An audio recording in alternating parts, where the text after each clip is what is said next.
Hi friends, welcome to my magical hands.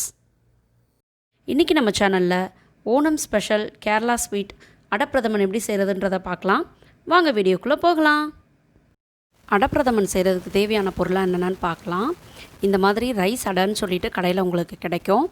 இந்த மாதிரி பெருசாகவும் கிடைக்கும், குட்டி குட்டியாகவும் கிடைக்கும். நான் இந்த மாதிரி பெருசு எடுத்திருக்கேன், அதை இந்த மாதிரி உடச்சி வச்சுருக்கேன்.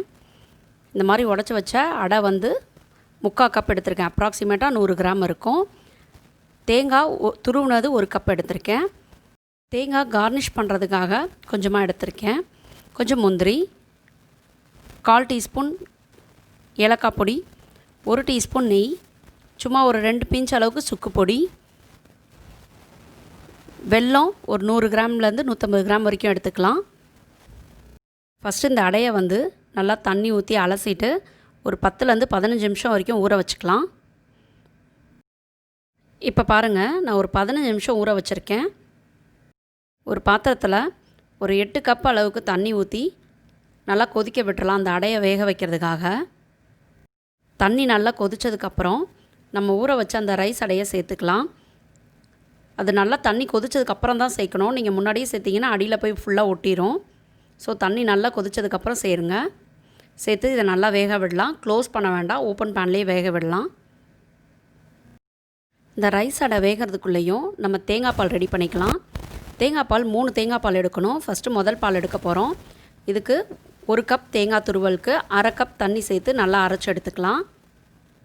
இப்போ பாருங்கள், நல்லா தேங்காய் பாலை பிழிஞ்சு வச்சுருக்கேன். இது ஃபஸ்ட்டு பால், நல்லா திக்காக இருக்கும். இப்போ பாருங்கள், 3 பால் எடுத்து வச்சுருக்கோம். இது 1/2 கப் தண்ணி சேர்த்த மொதல் பால், 1/2 கப் தண்ணி சேர்த்த 2வது பால், 2/2 கப் தண்ணி சேர்த்த 3வது பால். இப்போ பாருங்கள், அடை எப்படி வெந்திருக்குன்னு செக் பண்ணோன்னா இந்த மாதிரி டிரான்ஸ்பரண்ட்டாக இருக்கிறது வெந்துருச்சு. ஒயிட்டாக இருக்கிறது வந்து இன்னும் கொஞ்சம் வேகணும். ஸோ நமக்கு இன்னும் கொஞ்சம் நேரம் கொதிக்கட்டும். இப்போ கரெக்டாக ஒரு 20 நிமிஷம் ஆயிருக்கு. ஸோ இன்னும் ஒரு 5 மினிட்ஸில் எப்படி இருக்குன்னு பார்க்கலாம். இப்போ இந்த அடை நல்லா வெந்துருச்சு. எனக்கு கரெக்டாக 25 நிமிஷம் ஆச்சு. இதை நல்லா வடிகட்டிட்டு கோல்டு வாட்டரில் வாஷ் பண்ணி எடுத்து வச்சுக்கலாம்.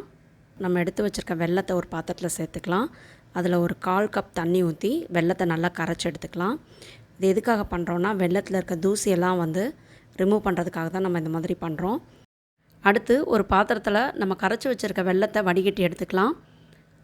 அது கொதிக்க ஆரம்பிக்கும் போது அதில் நம்ம வடிகட்டி வச்சுருக்க அந்த ரைஸ் அடையை சேர்த்துக்கலாம். சேர்த்து அதை நல்லா கொதிக்க விடுங்க. அந்த தண்ணி எல்லாமே வற்றி குறையணும், அந்தளவுக்கு கொதிக்க விடுங்க. இப்போ பாருங்கள், நம்ம வெல்லத்தில் உள்ள தண்ணி எல்லாமே நல்லா கொதித்து வத்திருச்சு. எவ்வளோ திக்காக இருக்குது பாருங்கள். இப்போ பாருங்கள் எவ்வளோ திக்காக இருக்குது. இந்த அளவுக்கு திக்னஸ் வந்த உடனே நம்ம எடுத்து வச்சுருக்க அந்த 3வது பால் இருக்கு இல்லையா, தண்ணியாக இருக்க பால், அந்த பாலை சேர்த்துக்கலாம். அடுப்பை வந்து சிம்மில் வச்சுக்கோங்க. ஏன்னா நீங்கள் ஹை ஃப்ளேமில் வச்சிங்கன்னா மேபி அது தெரிய சான்சஸ் இருக்குது. அதனால் சிம்மில் வச்சுக்கோங்க. வச்சுட்டு இதை நல்லா மிக்ஸ் பண்ணி விட்டுருங்க. மிக்ஸ் பண்ணி விட்டுட்டு மீடியம் டு சிம் ஃப்ளேமில் வச்சு கொஞ்ச நேரம் நல்லா கொதிக்க விடுங்க. இந்த பாலும் அதே மாதிரி நல்லா வற்றணும். இப்போ பாருங்கள், நல்லா கொதிச்சு அந்த தேங்காய் பாலும் நல்லா வத்திருச்சு. அந்த ரைஸ் அடை வந்து எல்லாத்தையும் அப்சர்வ் பண்ணிருச்சு. இந்த ஸ்டேஜ் வந்தோடனே நம்ம எடுத்து வச்சுருக்க 2வது பால் இருக்கு இல்லையா, மீடியம் திக்னஸ் பால், அதை சேர்த்துக்கலாம். நீங்கள் வந்து அடையை வந்து வெல்லம் சேர்க்கறதுக்கு முன்னாடியே வந்து நல்லா வேக வச்சு எடுத்துடணும். ஏன்னா வெல்லத்தில் போட்டதுக்கப்புறம் அது ரொம்ப வேகாது. ஸோ இப்போ 2வது பாலை மிக்ஸ் பண்ணி நல்லா கலந்து விட்டுருங்க. கலந்து விட்டு அதே மாதிரி கொதிக்க விடணும். கண்டிப்பாக அடுப்பு வந்து சிம்மில் தான் இருக்கணும். இப்போ பாருங்கள், நம்ம சேர்த்த 2வது பாலும் நல்லா திக்காயிருச்சு வற்றி. இப்போது இந்த ஸ்டேஜில் நம்ம எடுத்து வச்சுருக்கிற சுக்கு பொடியும் ஏலக்காய் பொடியும் சேர்த்துக்கலாம். நெய் சேர்க்குறவங்க கூட இந்த ஸ்டேஜை சேர்த்துக்கலாம். நான் சேர்க்கலை. அது இன்னும் கொஞ்சம் நல்லா வாசமாக இருக்கும். பிஞ்ச் சால்ட் சேர்த்துக்கோங்க, அதுவும் கொஞ்சம் நல்லா டேஸ்ட் இருக்கும். அதை நல்லா மிக்ஸ் பண்ணி விட்டுறலாம். பாருங்கள், நல்லா இவ்வளோ திக்னஸ்க்கு வரணும். வந்ததுக்கப்புறம் நம்ம எடுத்து வச்சுருக்க மொதல் பாலை சேர்த்துக்கலாம். இந்த ஸ்டேஜில் அடுப்பு கண்டிப்பாக சிம்மில் தான் இருக்கணும். சேர்த்து மிக்ஸ் பண்ணி விட்டுட்டு அடுப்பை ஆஃப் பண்ணிடுங்க. ஃபஸ்ட்டு பாலை சேர்த்ததுக்கப்புறம் கொதிக்க விடக்கூடாது. எனக்கு கொஞ்சம் தண்ணியாக வேணும், அதனால் பால் வந்து கொஞ்சம் ஜாஸ்தியாக எடுத்திருக்கேன். உங்களுக்கு வந்து நல்லா திக்காக வரும். இது இப்போது தண்ணியாக இருக்க மாதிரி தான் இருக்கும், இன்னும் கொஞ்சம் திக்காக இருக்கும். லாஸ்ட்டாக நெய்யில் வறுத்த தேங்காய் பீஸையும் முந்திரியையும் சேர்த்துக்கலாம். சேர்த்து நல்லா மிக்ஸ் பண்ணி விட்டுருங்க. நம்மளோட அடை பிரதமன் சூப்பராக ரெடி ஆயிடுச்சு பாருங்கள். இது டேஸ்ட் ரொம்ப சூப்பராக இருக்குங்க. இதில் ஏன்னா நம்ம பசும்பால் எதுவுமே சேர்க்கல, ஃபுல்லாக தேங்காய் பால் தான்.